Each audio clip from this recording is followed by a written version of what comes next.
Okay ଭାଇ ଲେଖୁଛନ୍ତି ଯାହା ଜମା ନୁହଁ ୱେଟ କର ପୁରା ଅର୍ଥରେ ଗୋଟେ ଧର୍ମ ରହିବ।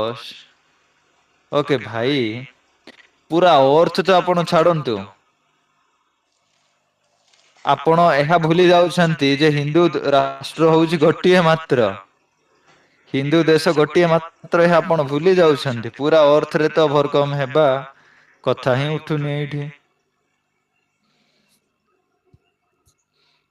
କାହିଁ ତାର ଇଏ ହିନ୍ଦୁସ୍ତାନର ପଡୋଶୀ କଣ୍ଟ୍ରି ପାକିସ୍ତାନ ସେମାନଙ୍କୁ କନଭର୍ଟ କରିକି ଦେଖାଅ। ହିନ୍ଦୁସ୍ତାନର ପଡୋଶୀ କଣ୍ଟ୍ରି ଚାଇନା ତାକୁ କନଭର୍ଟ କରିକି ଦେଖାଅ। ଶ୍ରୀଲଙ୍କା କନଭର୍ଟ କରିକି ଦେଖାଅ। ବାଂଲାଦେଶ କନଭର୍ଟ କରିକି ଦେଖାଅ ଦେନ୍ କହିବ।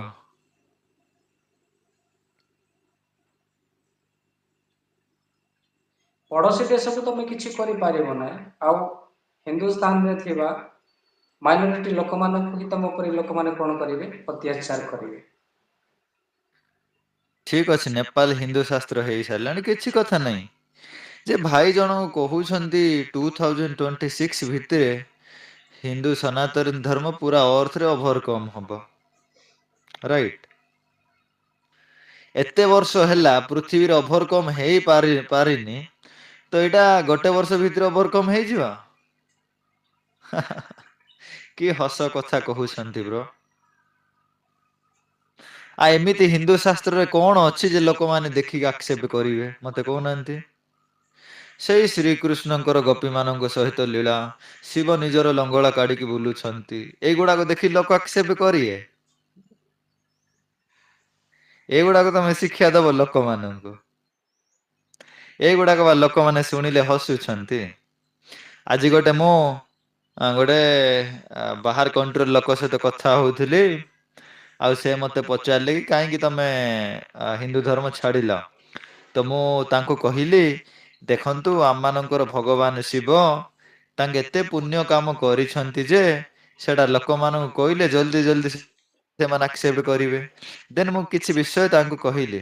ଆମମାନଙ୍କର ଶିବଙ୍କର ଏତେ ମହାନ ତାଙ୍କର ଲିଙ୍ଗ ଯେ ଲୋକମାନେ ତାହାଙ୍କୁ ନମସ୍କାର କରୁଛନ୍ତି ଏବଂ ଆଶୀର୍ବାଦ ପାଉଛନ୍ତି।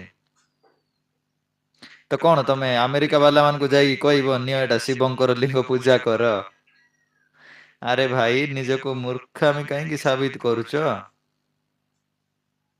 ହୁଁ ଏଇଗୁଡାକ ନେଇକି ଆମେରିକା ବାଲା ମାନଙ୍କୁ ଶିକ୍ଷା ଦବ।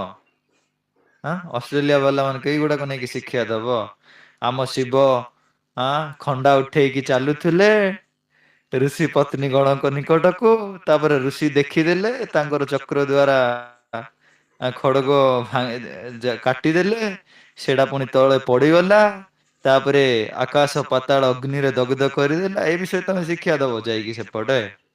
ତ ଏଇ ବିଷୟରେ ଲୋକ ଶୁଣି ଖୁସି ହେଇଯିବେ ହା ହା ସନାତନ ଧର୍ମ ବଡି ଅଚ୍ଛି ଧରମ ହେ। କି କଥା ଗୁଡାକ କଣ ଭାଇ ମୁଁ ତ ଭାବୁଛି ଏଇ ବେପାର ଆଉ ବେଶୀ ଦିନ ଚାଲିବନି ମୋ ଭଳିଆ ଯଦି ଆଉ ଗୋଟେ ଦିଟା ବି ଉଠିଯିବେ ନା ଓଡିଶାରେ ତ ଏଇ ବେପାର ଆଉ ଚାଲିବନି ଚାଲିବନି ପରା ସତ କହୁଛି ମୁଁ। କହୁନାହାନ୍ତି ଆପଣଙ୍କର ମାନେ ଏମିତି କଣ ଅଛି ଯେ ଲୋକ ଦେଖିକି ଆଟ୍ରାକ୍ଟ ହେବେ। କଣ ଅଛି କହୁନାହାନ୍ତି ରାମ ହତ୍ୟା କରୁଛି ଶୁଦ୍ରଙ୍କୁ ଏଇଟା ଦେଖି ଲୋକ ଆକ୍ସେପ୍ଟ କରିବେ ତମ ରିଲେସନ କୁ। ଆପଣ ବୋଧେ ରାମାୟଣ ପଢି ନାହାନ୍ତି ରାମାୟଣର ଉତ୍ତରାଖଣ୍ଡ ତାର ଚାପ୍ଟର ନମ୍ବର 74 ଶ୍ଳକା ନମ୍ବର 1ରୁ 10 ପର୍ଯ୍ୟନ୍ତ ପଢନ୍ତୁ। ସେଠାରେ ରାମ ସ୍ଵୟଂ ଶୁଦ୍ରକୁ ହତ୍ୟା କରୁଛନ୍ତି। ଶୂଦ୍ର ଯେତେବେଳେ ସମ୍ଭୁକ ସେ ସ୍ଵର୍ଗ ପ୍ରାପ୍ତି ନିମନ୍ତେ ତପସ୍ୟା କରୁଥିଲା ସେ ସମୟରେ ରାମ ଖୋଜି ଖୋଜି ଯାଇକି ହତ୍ୟା କରୁଛନ୍ତି ତାଙ୍କୁ। ତୁ ସ୍ଵର୍ଗ ଯାଇପାରିବୁନି ବିକଜ ତୁ ଗୋଟିଏ ଶୂଦ୍ର। ତୋର ଧର୍ମ ହେଲା ଜୋତା ସଫା କରିବା ନାଳ ସଫା କରିବା ବ୍ରାହ୍ମଣ ମାନଙ୍କର ଅଇଁଠା ଚାଟିବା ଏଇଟା ତ ଧର୍ମ। ମୋକ୍ଷ ପ୍ରାପ୍ତି ପାଇଁ ତୁ ତପସ୍ୟା କରିପାରିବୁନି ନିଜର ତଲବାର ବାହାର କରି ସରତନ ସେ ଯୁଧା ଏଇ ବିଷୟ ଯାଇକି ଶିକ୍ଷା ଦବ ରେ ତମେ ହଁ। ଏଇଗୁଡାକ ସବୁ ଶିକ୍ଷା ଦବ ଏଇଗୁଡାକ ସବୁ ଲୋକମାନେ ଦେଖିକି ଆକ୍ସେପ୍ଟ କରିବେ ରାଇଟ। ତାପରେ ଶିବ ଲିଙ୍ଗ ପୁରଉଛନ୍ତି ପାର୍ବତୀଙ୍କ ଭେଜାଇନା ଭିତରେ ଏଇଟା କଣ ଏଇଗୁଡାକ ସବୁ ତାପରେ ଶିବଙ୍କର ସେଇ ଗରମ ଲିଙ୍ଗଟା ଥଣ୍ଡା ହେଇଗଲା। ଏ ତାକୁ ଶିକ୍ଷା ଦେବ। ହଁ,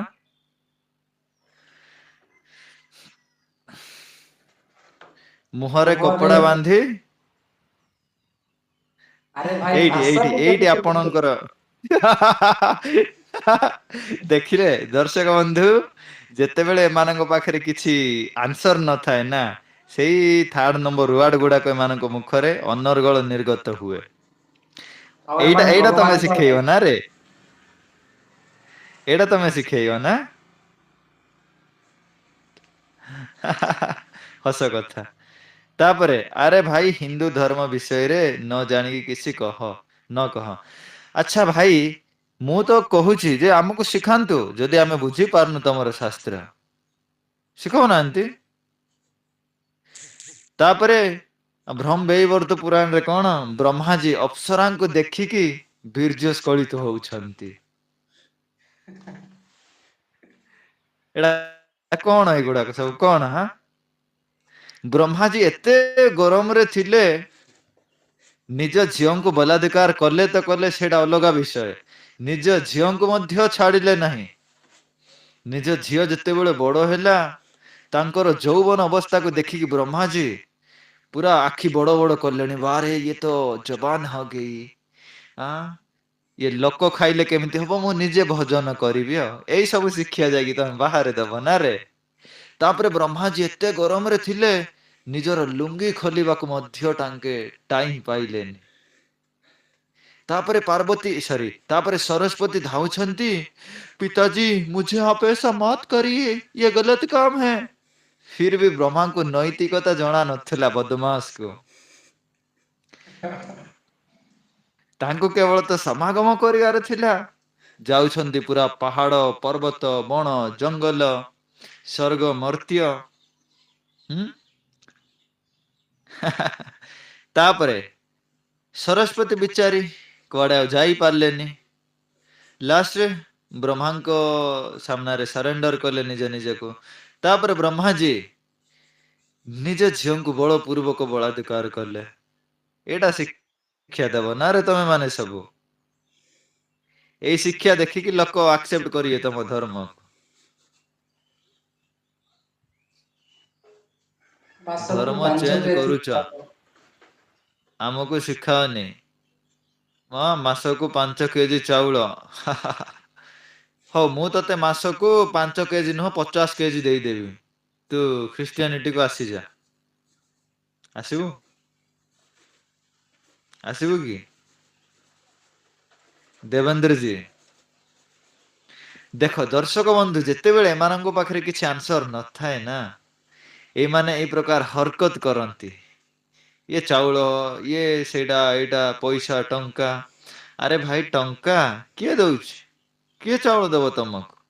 ହଁ, ସମୟରେ ଲୋକମାନଙ୍କ ପାଖରେ କିଛି ଖାଦ୍ୟ ଅଭାବ, କିଛି ଖାଦ୍ୟ ନଥାଏ ଖାଇବାକୁ।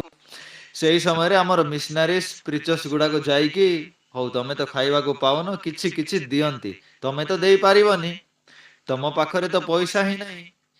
ତମ ପାଖରେ ହେଲ୍ପ କରିବା ଗୁଣ ଥିଲେ ସିନା ଯାଇକି ସେମାନଙ୍କୁ ହେଲ୍ପ କରିଥାନ୍ତେ। ଯେତେବେଳେ ସେମାନଙ୍କୁ ହେଲ୍ପ କରାହେଲା, ତମେ କହିଲ ଚାଉଳ ବସ୍ତା ଇଏ ସିଏ।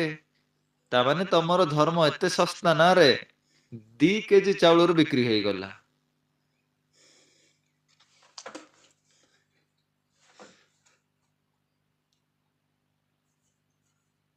ଏଠି ଆଶୁତୋଷ ଲେଖୁଛନ୍ତି, ଏବେ ନପଲ୍ଲୀରେ ମାଡ ଖାଇଥିଲେ, ଚାଉଳ ଦେଇକି ଧର୍ମ ଚେଞ୍ଜ କରୁଥିଲେ। ଆଚ୍ଛା, କାଇଁ ସେ ଭିଡିଓ ଫୁଟେଜ ନାହିଁ କି? ସେୟାର କରୁନ ପବ୍ଲିଶରେ।